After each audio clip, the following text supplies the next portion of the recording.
Welcome back here for the Common Game. I know it's been a while, but today we're going to start with Lord of the Rings in deck number 956, Boromir, Warden of the Tower.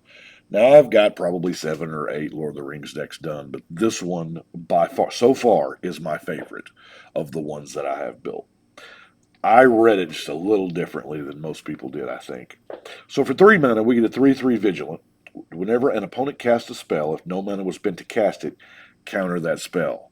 That wreaks havoc on Atali decks, and we all know how good Atali decks are right now, and Cascade and all kinds of other stuff. But anyway, the part that I got excited about was Sacrifice Boromir, Warden of the Tower.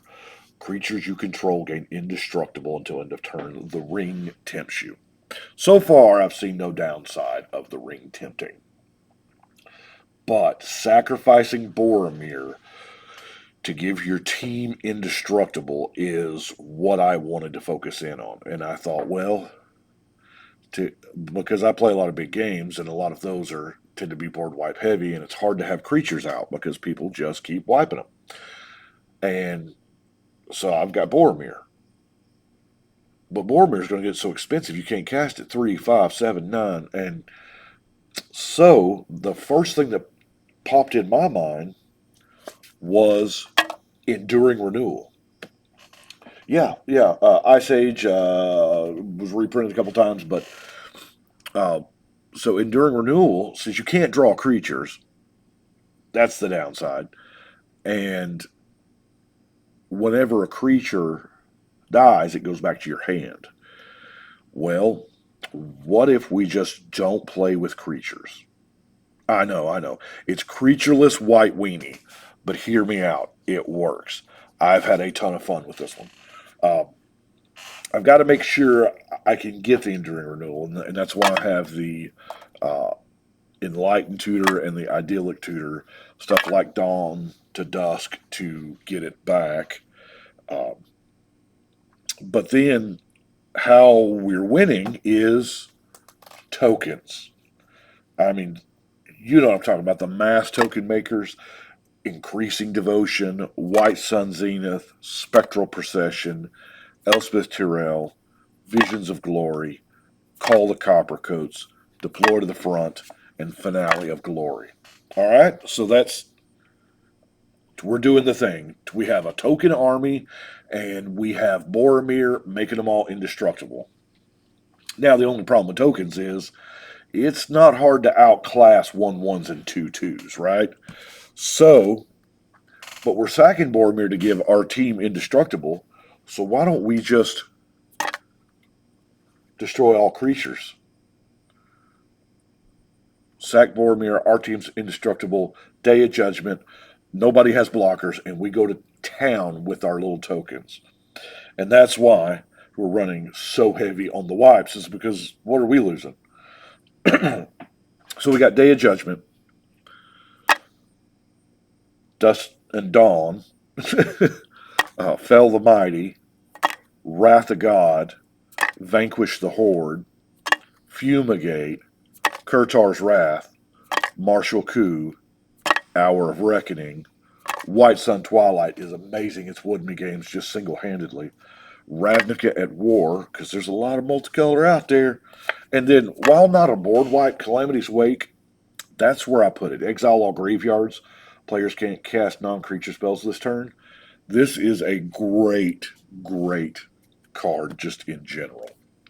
Now, so that's our whole strategy.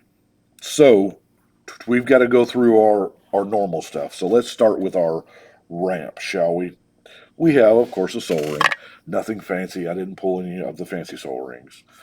Thought Vessel, Pristine Talisman, Marble Diamond, Basalt Monolith, Commander Sphere, because you can sack and draw a card. I know we're monocolor. Everflowing Chalice, and then the Monologue Tax. Getting that treasure tokens. Now, card draw, I'll admit, little light on. Court of Grace, if we can keep the Monarch. Skull Clamp with that many tokens, we got something. And then a Slate of Ancestry. I I have both played this deck and played against it. I've played against it many times. And it is the deck at the table. I don't care. That is my focus. This deck is my focus. I will, because if somebody else is running a creature deck with that many board wipes, it's just the strategy of the deck is you're going to be the only one with creatures.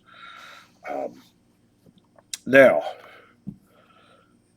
I oh I forgot the Horn of Gondor in the token creation because this one Horn of Gondor is really really good. Authority of the Consuls has seen a non-zero amount of turn one plays, and that is sick. As a matter of fact, there was a Meekstone somebody had out, and that pairs really well. And I'm thinking about putting a Meekstone in here. Um, of course, are the Ghostly Prison, Armored Ascension, because I mean, why not? My One of my favorite things to do is to throw the Armored Ascension on a token, anything, and then set that token on the throne. Woo, yeah. So, uh, to cost us welcome, I really like this. Whenever one or more creatures spend value 3 or less in the battlefield, you draw a card. Only triggers once each turn. Should have been the card draw category, but I kind of had an enchantment category here, if you can't tell, because of Sphere of Safety.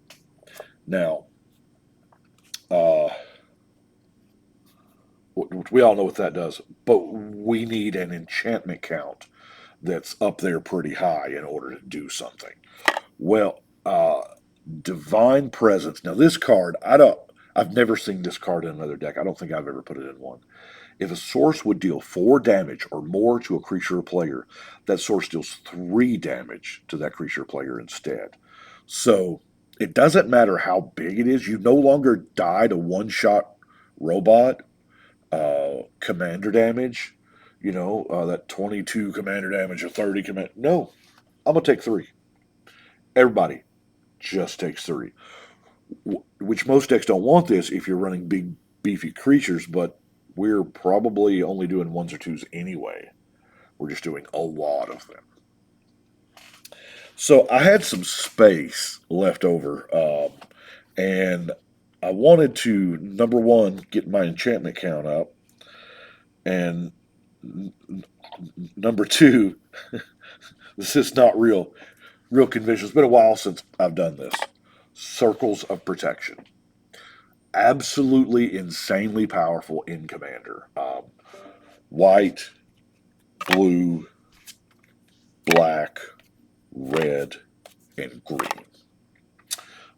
Just 1 mana to prevent all damage from the color of that source. It's an outstanding thing. Uh, and it will draw.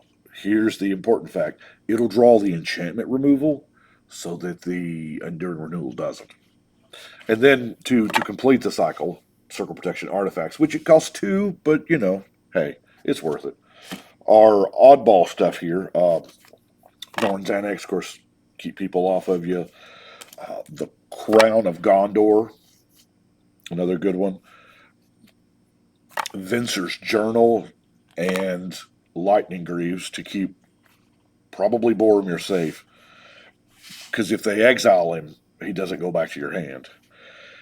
And then we have our removal, our spot removal. You've done seen the mass removal, but Path to Exile, Sword to Plowshare, Lay Down Arms. Celestial Purge is one heck of a card now. Black and red. Seems like most of the things I want to get rid of are black and red, Disenchant, Generous Gift. Wing Shards is a lesson that needs to be preached from the mountaintops, y'all. Attack before you play. Attack before you play. Unless it's going to impact your combat. But if you do that, make sure you don't get blown out by Wing Shards. And then Lapse of Certainty. It's one of the few white counter spells. And it took me a while to grasp as a Magic player. I'll admit it took me a while to grasp the Memory Lapse and Lapse of Certainty advantages. You counter it, but they get it again next turn. It's almost like a time walk. I mean, they're spending their draw step drawing that same card. Uh, they tapped their mana the first time, but they didn't get the spell. It's almost like a time walk. I mean, you bought yourself another turn. And there's been many games that if I've had one more turn,